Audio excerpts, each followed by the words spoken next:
All right. So we're back, and we're going to move on to the next subject here. We're going to be talking about James Corden, and this is someone I personally cannot stand. Is I've seen a lot of his stuff, and I cannot stand the guy. His carpool karaoke is extremely cringe, and I can't believe the celebrities he brings on to do the songs with him actually like him. We had Lady Gaga, for Christ's sake, right? I mean, everybody loves Lady Gaga. I like her older stuff, not her newer stuff, as she's become political now. But I can't stand this guy. But this is from Sunny V. We're going to watch this.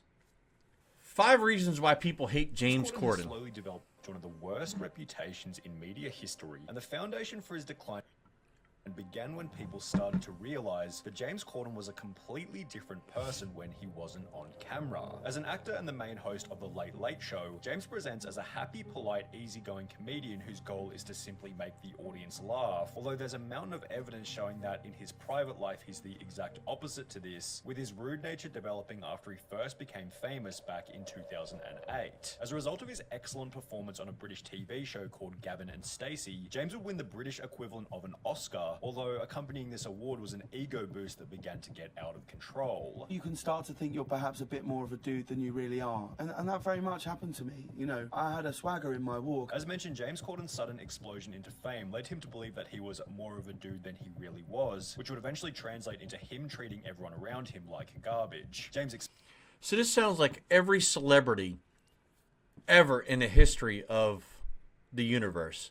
As soon as they get a little popular, they get a little cocky, they start treating people like shit. That as 2008 wore on, it got so bad I was being rude to my agent, and I even started being rude to Ruth. If I was in company and the conversation wasn't revolving around me, I would just switch off. In addition to being rude to everyone around him, Corden began to live a typically irresponsible, newly famous lifestyle. I'd started going out quite a lot. This door had opened to this world that I thought looked like fun, where people go, "You're amazing, you're great, can I have a photo? Do you want a drink? Come out with us." And so you just end up on this path of just 3 a.m. cab rides with people you don't know, heading across London to someone's house who you don't know either, with a group of people who think it's amazing that you're there. This is an intoxicating thing to be part of.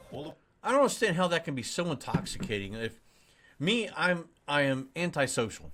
I'm antisocial. Now, I can go out and hang out with some people and have fun and get along and not have a problem. But I'm not going to treat people like an asshole because I am antisocial. Now, I've worked in retail for 30 plus years and got to the highest level possible in these stores. And you have to be very social because you have employees you have to deal with. And I found it rather easy to do.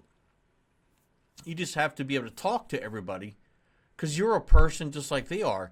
You both wake up at a certain time, you hit on a snooze button, you get a shower, you take a shit, you have a breakfast if you're lucky, and you go to work and you do a job, just like everybody else. Now, these people are all entitled and lucky and gifted something special in making a ton of money, as opposed to you and I, who have to work our ass off every day to make a living wage. I don't find that hard to be able to associate with people. And for this guy to do something like this, and be as hated as he is, you have to work hard at that.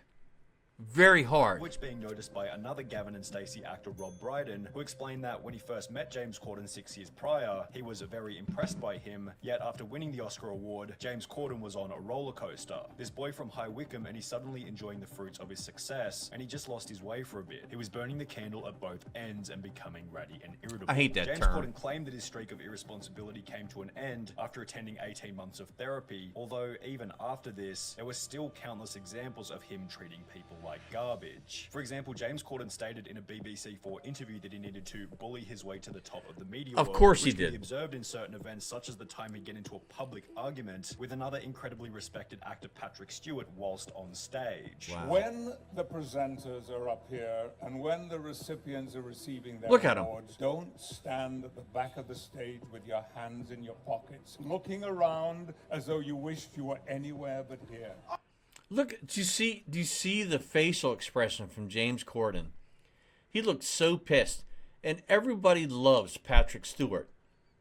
And if I'm standing there as James Corden and Patrick Stewart is telling this to me, I would take this to heart. Yeah, I get it. You're on camera.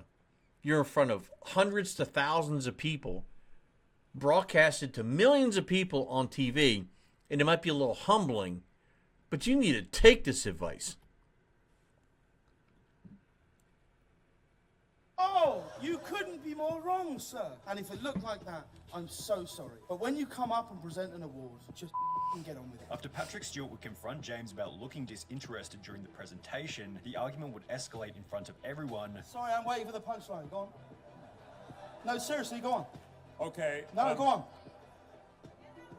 You can see my belly, and we can all see you dying right now. Let's go for it. Here we go. Which was concluded by James and Patrick bickering in the background while someone else was talking on the microphone. Now, to cut James some slack, Patrick Stewart was probably in the wrong here, considering he was the person who began the argument. Interestingly, after James Corden gave him a very favourable introduction. What was really confusing about it was that I gave him like a massive intro. Yeah, I know. I said, ladies and gentlemen, please welcome an actor who's held in such high esteem. Please welcome the brilliant Sir Patrick Stewart. And then he came up and did that. Although James still decided to engage and clap back with a few jabs of his own, so it's safe to say that he also had some degree. So in situations like this, I can almost guarantee you, and I wasn't there, I can almost guarantee you that something happened backstage before they got out there. I can almost guarantee that, and that's why it leads to this. There are other examples of similar situations where James has acted rudely, however, only after being provoked by someone else first. Countless paparazzi videos show James walking through Los Angeles looking quite angry and disinterested, although having a camera involuntarily shoved into your face probably doesn't facilitate the best environment for a good mood. There was also the time when Ant and Dec played a prank on James Corden, attempting to make him late for work, although considering they were literally going out of their way to make him angry, James probably gets another pass here. However, when James Corden would post one of the most brutal Reddit Ask Me Anythings in internet history, 3 fan interactions were highlighted, which James had absolutely...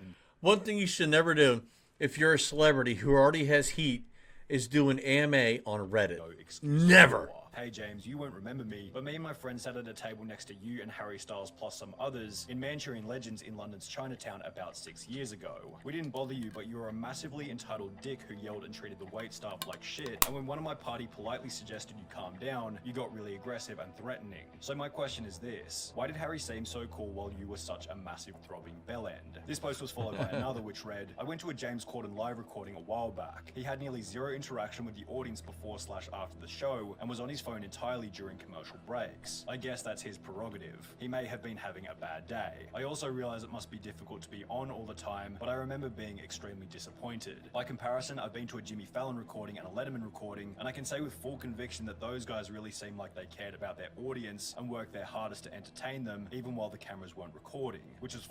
So this leads me... Yeah, those are beer bottles.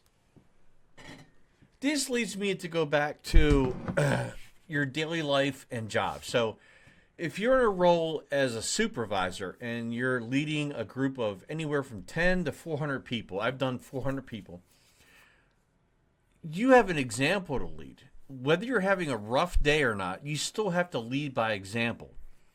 And this should also apply to Hollywood, and I call it the Jew universe. The Jew universe. So the Juniverse, right? You still have to act a certain way because at the end of the day, it's your brand. So if you're acting like an ass, if someone sees you for the first time, it's your first impression, they're going to think you're an ass, and that's how they're going to think of you for the rest of your life, for the rest of their life. So I know it's rough. I know it's tough. It's exhausting. Like, you constantly probably have cameras shoved in your face, but you know what? You know what, asshole? You chose that profession. You could have been a store manager for Toys R Us, but you chose to be in Hollywood, in the limelight, where everyone is going to be on you every day. It's your choice, so act accordingly. Don't be a dick. followed by one final anecdote reading, "Massive dick in person. I saw a League of Their Own filming live. Through multiple tantrums over minor things at the production staff, with him being incredibly rude to them, which made the other regulars seem very awkward like it was usual. Between each take, the other celebs would be chatting amongst themselves, bantering about. James was glued to his phone. At the end of the filming, people got up to go get pictures with James, and he massively kicked off shouting at people to go away and go back to their seats, and the few he did let have pictures with, he was moody as. Seeing him like that made me realize everything you see of his on TV is a complete persona. When continuing on through the AMA, it becomes pretty obvious as to why James Corden only answered 3 different questions before calling it quits. Why are you, James, such a You saw the one, right? For fuck's sakes, 5 hours in, only 3 questions answered. deeply unpleasant person? Did your parents raise you that way? Have you ever considered being funny or likable? James, are you aware that everyone thinks you're a hack and a talentless asshat? With his third comment here relating to the next reason behind James Corden's decline. Many of his on-screen performances have simply been terrible. A petition requesting that James Corden not be cast in Wicked the movie gained close to 110,000 signatures. Wow. And after friends announced that James Corden would be hosting the TV show's 15-year reunion, he'd received I know this was brutal. This was brutal. I was so excited for this because I watched Friends from day one through all the seasons, and I was excited for this. And to choose this prick to host something that was so generationally loved, and you picked this prick. Twitter responses such as, "Don't get me wrong, I've been wanting a Friends reunion since 2004, but if someone told me James Corden would be in it, I'd have told them not to bother." James Corden adding the Friends reunion to the list of things he's ruined with his mere presence. Additionally, Yeah, after it was starring as the brutal. main character in the 2019 film Cats, the movie received a 2.8 out of 10 star rating on IMDb, as well as reviews so awful that Yeah, that movie alone.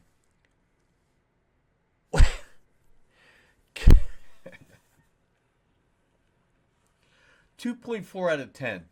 And that should tell you enough. Like, that movie alone was absolute trash. And to add him in there was just more plastic added to the pile of trash.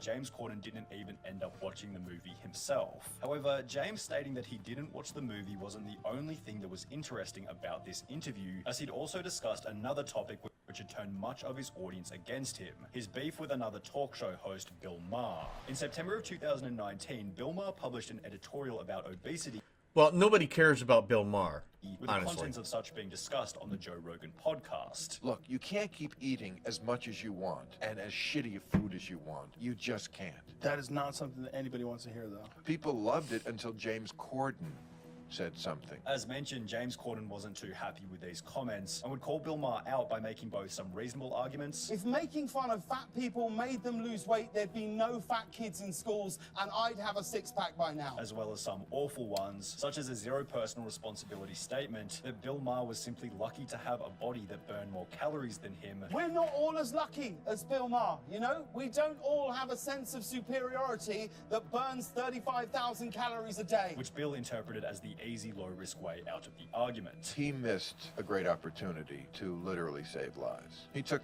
the easy way out. Of course, you can always get applause for saying, "Oh, let's boo the mean man who's told the truth." That's not brave. As is usually the case with these kinds of topics, there were supporters for both sides of the argument. However, James unnecessarily... So my thing is, like, if you're in this limelight and anything you do can cancel you, if you're, you know, you're conservative, of course. If you're liberal, you don't get canceled.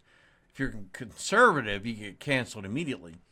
But in this type of industry, where you're making millions to billions of dollars for being an untalentless hack like James Corden and many others, you think you would want to shut your mouth. And if you have beef with someone, do it in private. Why go on your show and make a whole skit about it? Because that just adds fuel to the fire. It's stupid. forced Stupid. himself into such a divisive conversation where people already disagree with him was probably a net negative toward his reputation, just like the time his carpool karaoke was outed for being fake. The segment during which James Corden drives around singing songs with various famous musicians was called out by a user on Twitter in early Oh, I can't wait to hear about this because I cannot stand the carpool karaoke thing. I felt it fake. To me, I felt it was fake, as in fake that they were having a great time. I felt like it was probably a shit ton of work, and he was probably an asshole about it. He did some with some singers that I enjoyed, and I felt like it was fake as shit. 2020 after they noticed Justin Bieber and James Corden in a car, which wasn't being driven but rather being pulled on a trailer. The video would rack up over 14 million views, which prompted an incredibly hilarious response from James Corden himself, in which he would go ahead and debunk the claim that the series had been faked. 95% of the time, I really am endangering the lives of the world's biggest pop stars. Here is a list of every carpool karaoke where I've used a tow, and this is a list of everyone where I was driving the car, okay? However, while Corden did a pretty good job of debunking these claims, there are still countless comments on every carpool karaoke from people who never saw the debunk calling the videos fake. This all feels so fake when you know he's not actually driving. Fake news, James isn't actually driving. James Corden, stop cheating people with your carpool karaoke. Can't believe all these celebrities put up with this fake show. Next time, at least drive the damn car. It seems like even when James Corden is in the right, his audience selectively decides that he's still in the wrong, which has also been speculated as part of the reason behind his recent announcement that he's leaving the public spotlight. On the 29th of April 2022, James Corden would upload a video to his YouTube channel titled James Corden Discusses His Late Night Future, in which he'd announced that he'd only be hosting the show for one more year. I've decided to sign for one more year on the show, and that this will be my last year hosting And nobody gave a shit. the Late Late Show. In a different interview, James Corden specified that his motive for leaving the entertainment industry was to spend more time with his family. Sure. With all the clapbacks and everybody crashing out on him and catching him on his BS with his fake carpool karaoke BS, all of a sudden, oh, I'm gonna go spend time with my family. Well, all the years you were on the show, you didn't want to spend time with your family? Do it forever. We're a really long way away from home, and we're a really long way away from people who are getting older, and we're a really long way from them if something should ever happen, and that plays on my mind a lot. However, many have speculated that being such a disliked celebrity has put an unbearable amount of pressure on him, which becomes especially obvious when looking at the comments regarding his retirement. And it's funny because, yeah, I've seen the videos of him on YouTube and stuff like that with his corporate karaoke and his jokes and his interviews and stuff like that. I never knew all this, right? Because I don't get involved in this BS. For those who get involved in all this drama, I feel sorry for you because it's probably pretty stressful. But to learn of all this is new to me, and I'm glad he's gone, honestly, because I can't stand the guy personally. Corden is a talentless bag of garbage. Goodbye, good riddance. Finally, we don't want him anymore. Ruins everything he's involved in. Probably one of the most annoying people in the business, it seems. Please don't come back to the UK. Please don't come back to the UK. Please don't come back to the UK. With each of these comments being accompanied by flattering articles such as, farewell, James Corden, you were an asshole. That's crazy. And, like, it's from his own country, as he's from the UK, I believe, right? And just so you guys know, I want you to see, this is from the channel Sunny V2. He's got almost 4.5 million subscribers, but he hasn't posted a video in 7 months. I don't know what's going on with Sunny. He's got a lot of great videos on his channel. You see, I'm already subscribed. I'm going to like that video to help him out with the algorithm. But he hasn't posted a video in 7 months. I don't know where he went or what happened to Sunny. This video alone got 13 million views. So hopefully Sunny's okay and he returns with some great content.